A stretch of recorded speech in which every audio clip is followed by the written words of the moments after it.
नमस्कार दोस्तों, स्वागत है आपका। दोस्तों आइए देखते हैं विश्व इतिहास का बहुत ही महत्वपूर्ण प्रश्न जो आईएएस मेंस और यूपी पीसीएस मेंस के लिए बहुत ही महत्वपूर्ण प्रश्न है कि पुनर्जागरण से आप क्या समझते हैं।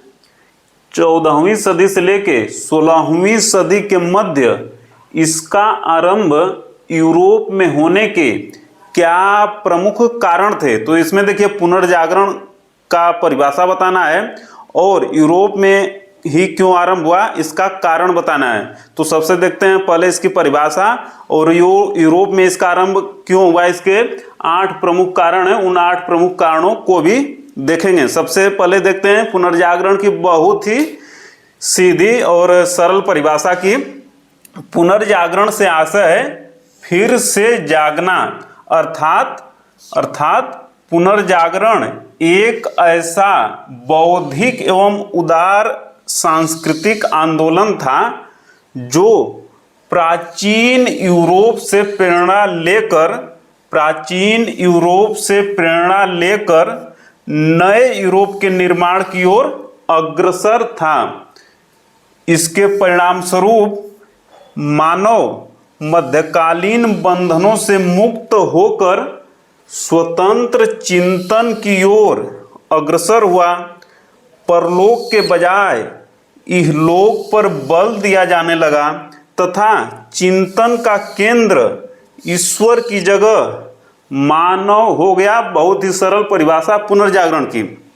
अब देखते हैं कि पुनर्जागरण का आरंभ 14वीं सदी से लेकर 16वीं सदी के मध्य यूरोप में होने के अनेक कारण उत्तरदायी थे, जैसे कि नंबर 1 धर्मयुद्ध अर्थात क्रूसेड।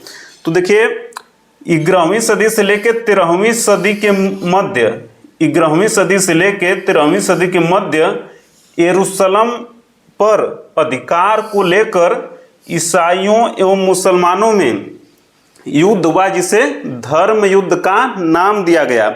और इस धर्म युद्ध के कारण इन 200 सालों में आवागमन बढ़ा बहुत तेजी से और भौगोलिक अध्ययन भी बहुत तेजी से बढ़ा।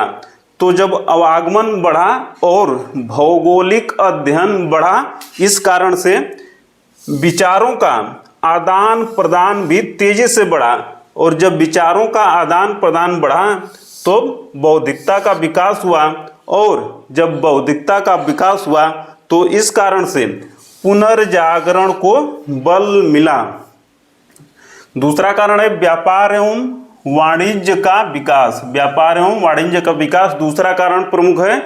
तो देखिए जब भी व्यापार एवं वाणिज्य का विकास होता है तो सभ्यता एवं संस्कृति का भी विकास होता है। जैसे कि आज अमेरिका, ब्रिटेन, जापान इत्यादि का व्यापार और वाणिज्य बहुत बड़ा है पूरे विश्व में।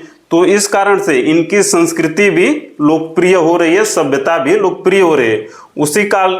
उसी तरह से मध्यकाल में यूरोप के व्यापारी यरूशलेम एवं एशिया माइनर के तटों पर बसे थे।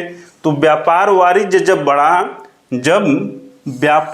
वाणिज्य बढ़ा तो नए शहरों की स्थापना हुई। अब भी देखिए कोई व्यक्ति हो या कोई देश है, जब उसका व्यापार बढ़ता है, उसके पास पैसा आता है तो नया घर बनाता है।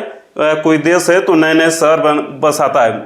तो उसी प्रकार से यूरोप में जब व्यापार वाणिज्य बढ़ा तो नए शहरों की स्थापना हुई, जैसे कि वेनिस, मिलान इत्यादि। तो यहाँ पे शिक्षा का विकास हुआ, कला एवं संस्कृति का विकास हुआ। और जब शिक्षा एवं कला संस्कृति का विकास हुआ तो पुनर्जागरण को बल मिला। बहुत ही महत्वपूर्ण तथ्य। पुनर्जागरण यूरोप में ही क्यों हुआ, इसका तीसरा कारण है कि कागज एवं मुद्रण प्रणाली का आविष्कार। तो देखिए 11वीं सदी में चीन में ही मुद्रण प्रणाली का विकास हुआ था, आविष्कार हुआ था। फिर चीन से मुद्रण प्रणाली 12वीं सदी में अरब के लोगों ने सीखा इस मुद्रण प्रणाली को। और इसके बाद अरब से यूरोप के लोगों ने मुद्रण प्रणाली को सीखा। और 15वीं सदी में जर्मनी के गुटेनबर्ग ने प्रिंटिंग प्रेस का आविष्कार किया। प्रिंटिंग प्रेस का आविष्कार मानव के इतिहास में एक बहुत बड़ी घटना है, क्योंकि अब किताबें आम आदमी के लिए उपलब्ध हो गई।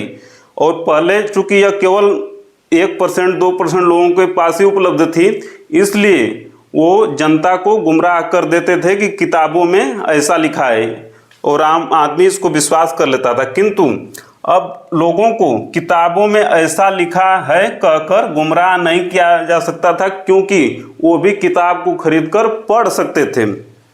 इसी संदर्भ में बेकन का कथन है कि सत्य सत्ता की नहीं बल्कि समय की पुत्री है। समय की पुत्री है सत्य, सत्ता की नहीं है।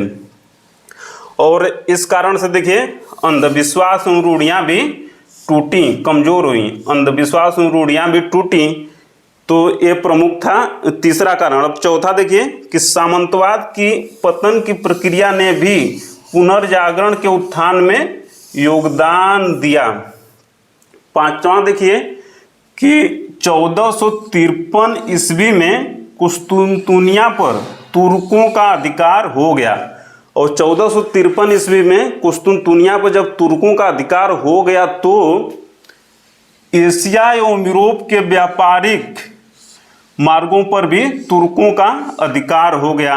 और एशिया यूरोप के जब व्यापारिक मार्गों पर तुर्कों का अधिकार हो गया तो यूरोपियनों ने वैकल्पिक मार्ग की खोज में अमेरिका, भारत एवं पूर्वी एशिया के देशों में आए। और जब यहाँ पे आए तो यह दर्शन, कला, साहित्य का केंद्र था। बुद्धिजीवी प्राचीन रोम एवं यूनान के ज्ञान के साथ यूरोप का भी विकास हुआ।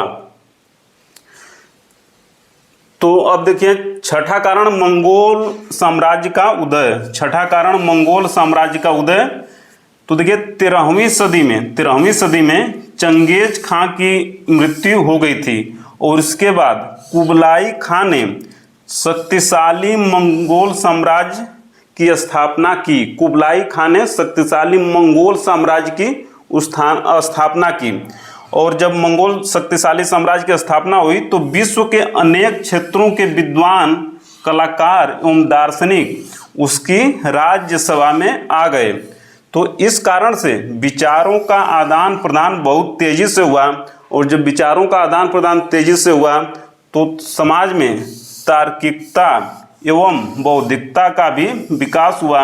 और जब तार्किकता एवं बौद्धिकता का विकास हुआ, इस कारण से पुनर्जागरण को बल मिला।